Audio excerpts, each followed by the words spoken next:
What's going on, Future Corp fans? This is Bernie here, back at you again with another video. Today, what we got on the agenda is a Boruto review. But before I talk about that, I just want to thank you guys for tuning into the channel. Me and Pete, we've been doing a lot of, behind-the-scenes stuff, trying to make this work out. So, again, I'd like to thank you guys for watching the video. And let's just jump right into this. This is going to be Boruto episode 23, titled Bonds Come in All Shapes. Now, to me, out of all the episodes that we've seen so far, I think this one in particular is the best Boruto episode to date. We got good fighting in the episode. We also got good dialogue, good context.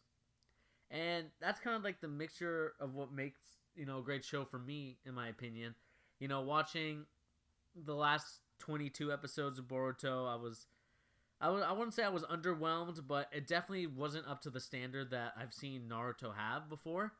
We can see it become a lot better if they just, focus a little bit more on being a little bit dark. I understand that they wanted to make it kind of like a lighter show, but I still think it needs a little bit of darkness in order to get people hooked on to watching next week.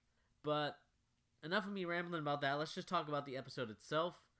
What I enjoyed about it a lot was that this is Sadara's like coming out party and making me like her as a character even more.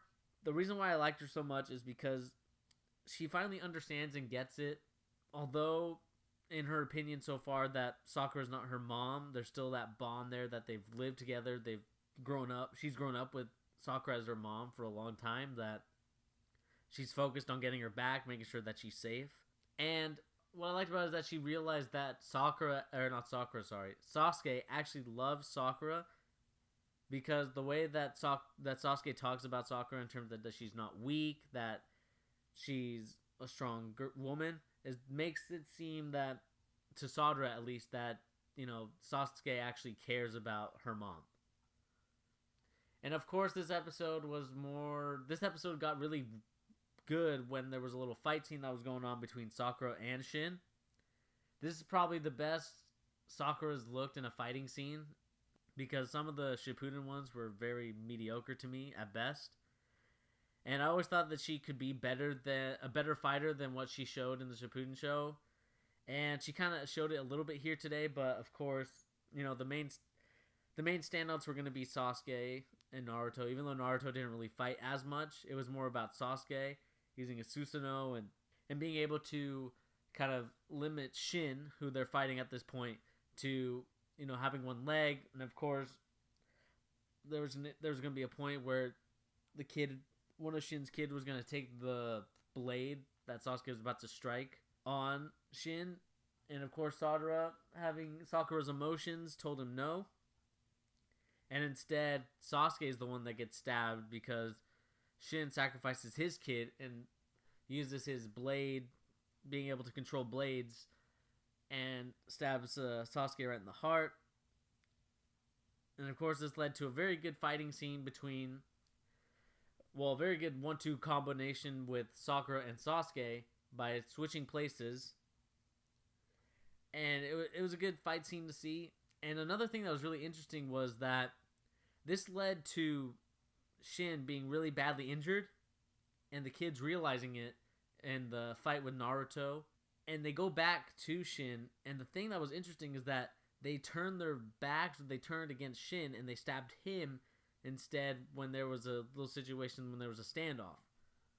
And what we come to find out is that the lessons that Shin was preaching about, how old parts need to go so that the new ones can come in, it led to the kids believing in that, and that they didn't need their dad because he's an old part and he's just old. It was just an interesting point that I wasn't expecting in that scene, and that's what kind of made me excited and made me like the episode more, is that there was a little plot twist to it.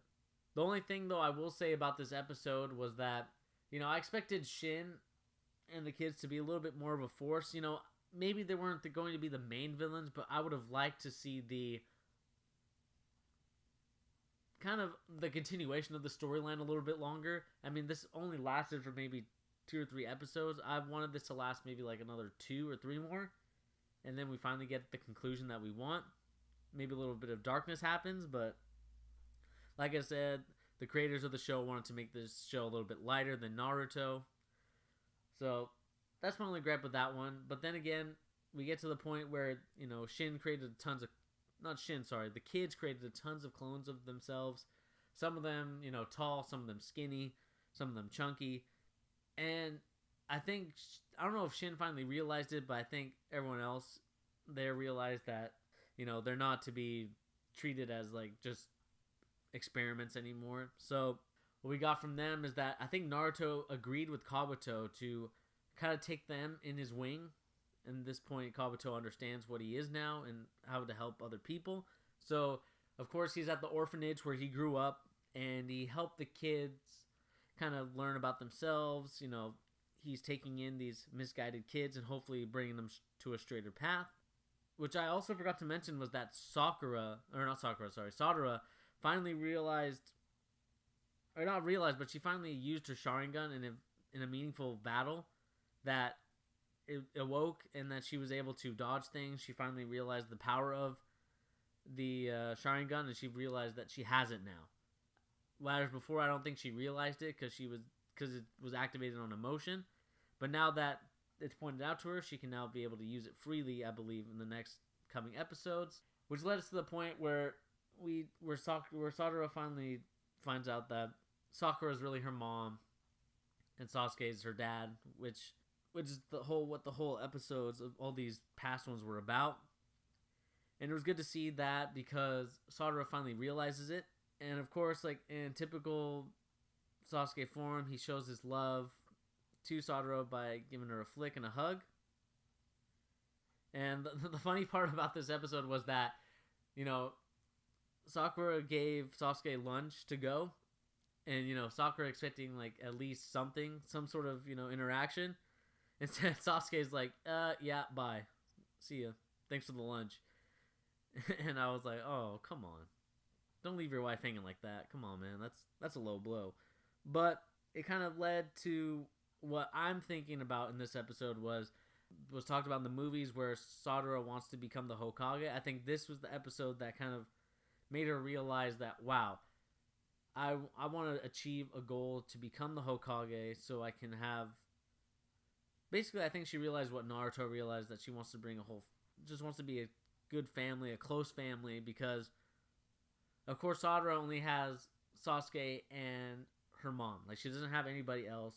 That's what kind of made her realize that, oh, maybe it's time for me to become the Hokage, because I want everyone, kind of like how Naruto says, that I want everyone to be part of my family. So, you know, we're going to see what happens in next week's episode. It's going to be a Boruto and Sadara based, where I think this is going to be the start of the formation of Team Konohamaru, as I think they were trying to allude to in this episode. But other than that, I just want to thank you guys for coming to the channel again.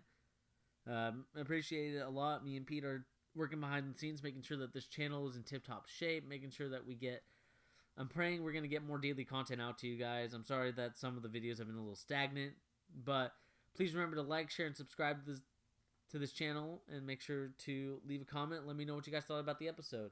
Alright guys, talk to you later. Peace!